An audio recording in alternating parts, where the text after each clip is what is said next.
सियासत-ए-मुआविया का नारा लगाने वाले, देश और इंसानियत के दुश्मन हैं, पीर सैयद खालिद नकवी अल हुसैनी। अहमदाबाद, मंगलवार का दिन सूफी खानकाह एसोसिएशन के लिए ऐतिहासिक रहा। देश भर के आधा दर्जन से अधिक स्थानों पर सूफी खानकाह एसोसिएशन द्वारा राष्ट्रीय एकता और भाईचारे के अभियान के अंतर्गत अधिवेशन आयोजित किए गए।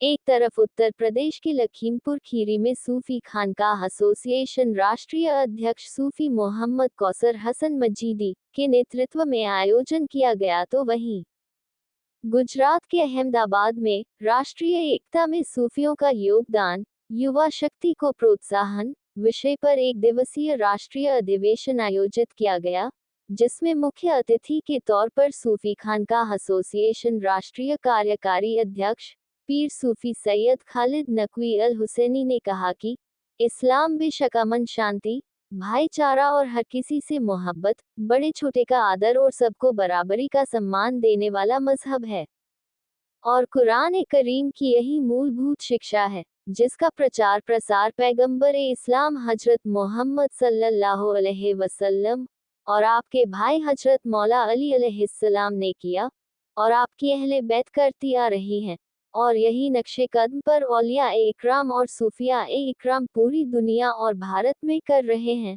जिसका मूल उद्देश्य कुल खल्क़याल अल्लाह यानी वसुदेव कुटुंबकम है। आज पूरे भारत में यही संदेश देने का काम राष्ट्रवादी सूफियों का सबसे बड़ा संगठन सूफी खानकाह एसोसिएशन कर रहा है। उन्होंने कहा कि 1400 सालों से जो उद्देश्य कुरान करीम का था, उसमें कुछ मुनाफिक ताकतों ने कुरान करीम जो अरेबिक जुबान में है, उसका अनुवाद मुख्तलिफ जुबानों में करके अपना एजेंडा डालकर खराबी पहुंचाई, जिस वजह से आज एक पाक धर्म आतंकवाद के नाम से बदनाम हो रहा है। उन्होंने कहा कि अगर कुरान की मूलभूत शिक्षा की दी जाती, तो सारी दुनिया को इस्लाम की तालीमात से सही तरीके से वाकिफ कराया जा सकता था। उन्होंने कहा कि सियासत-ए-मुआविया जिंदाबाद के नारे लगाने वाले यकीनी तौर पर भारत विरोधी एजेंडे पर काम कर देश को कमजोर करने की साजिश कर रहे हैं। हमारे युवाओं को इनसे होशियार रहना चाहिए। इस मौके पर विशिष्ट अतिथि के तौर पर मैसूरू कर्नाटक से सम्मिलित हुए सूफी खानकाह एसोसिएशन राष्ट्रीय कार्य समिति सदस्य सूफी मुनव्वर अली शाह ने हिंदू मुस्लिम भाईचारे को मजबूत बनाने पर जोर दिया। सूफी खानकाह एसोसिएशन गुजरात प्रदेश इकाई प्रवक्ता अल्लामा मौलाना शाहनवाज हुसैन ने सूफियों की मोहब्बत की तालीम को घर घर पहुंचाने की बात की। इस मौके पर अजमेर शरीफ राजस्थान से आए पीर सैयद ख्वाजा गयासुद्दीन चिश्ती, अहमदाबाद जिला सूफी खानकाह एसोसिएशन अध्यक्ष सूफी शफी शाह सहित सूफी खानकाह एसोसिएशन के पदाधिकारियों की उपस्थिति उल्लेखनीय रही। सूफी न्यूज़ ब्यूरो अहमदाबाद, जिसका मैं राष्ट्रीय कार्यकारी अध्यक्ष हूं, और इसी खानका के काफी लोग यहाँ मौजूद हैं। अब एक सवाल पूछा जाएगा, क्योंकि इस खानका को लोगों ने काफी इस संगठन को बदनाम करके रखा है कि ये सरकारी संगठन है, बीजेपी का संगठन है, आरएसएस का संगठन है।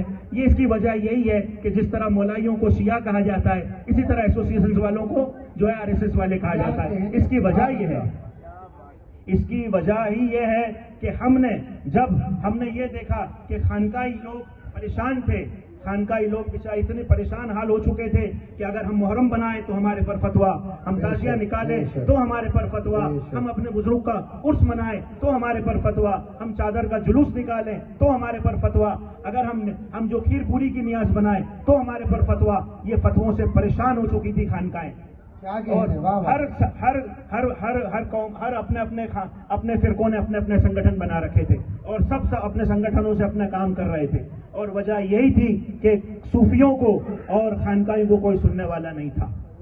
जब जाकर हिंदुस्तान में छोटी छोटी जगहों के ऊपर सूफी मौजूद थे, कुछ करना चाहते थे, जज्बे से करना चाहते थे, जब जाकर 2020 में ये संगठन को हमने जमा किया, जिसका अध्यक्ष जो है वो कानपुर में है, सूफी कौसर हसन मजीदी, उस बंदे ने इस संगठन को बनाया। इसके अंदर दूसरा नंबर जो है मुझे लिया गया, क्योंकि हमने ये मौला ने हमें काम दिया है, हमने नहीं किया, ये काम हमारे मौला ने किया। ये जिम्मेदारी हमें दी गई, इसकी वजह ये थी कि जहां भी कोई खानका परेशान है, जहां भी कोई खानका परेशान हो रही है, पूरे भारत में, पूरे हिंदुस्तान में, अल्हम्दुलिल्लाह उसकी आवाज सरकार तक पहुंचाते हैं। और ये फतवाबाज जो भी परेशान करते हैं, हम किसी के मामले में नहीं जाते।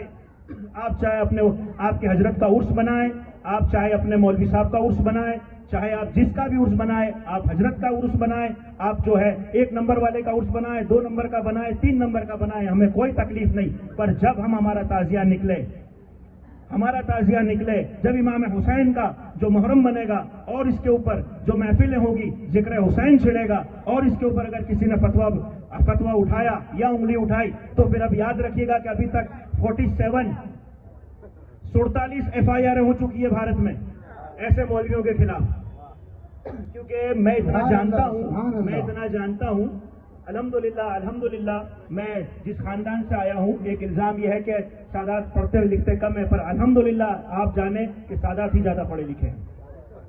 क्या कहने, और हम सब अच्छी एजुकेशन लेके आए हुए हैं। ये लिबास के ऊपर ना जाइएगा, ये लिबास सिर्फ हमारे बुजुर्गों का कलर, इसके लिए हमने धारण कर रखा है। क्या कहा, हम कोई जो है वो कोई जाहिल नहीं है। जिंदाबाद जिंदाबाद, नारे तकबीर, नारे रिसालत, नारे हैदरी। हम जान गए कि ये फतवाबाज लोग खुदा से नहीं डरते पर सरकार से डरते हैं। ये फतवाबाज जो है खुदा से नहीं डरते पर पुलिस से डरते हैं। इनके ऊपर जब FIR होती है तो फिर ये ऐसे गिरते हैं, क्योंकि हमको इस मुल्क के संविधान ने हक दिया है। बेशक इस मुल्क के संविधान ने हमें हक दिया है कि जो हमारा अकीदा है, उस अकीदे को हम बिल्कुल अपने तरीके से मना सकते हैं। किसी के बाप में दम नहीं है कि हमें रोक के बताए। जिंदाबाद जिंदाबाद। और हमारा मूल उद्देश्य यही है कि जो कदीम इस्लाम, जो मेरे रसूल का इस्लाम था, मेरे मौला का इस्लाम था, इसी को हम लेके बाहर निकले। बेशक।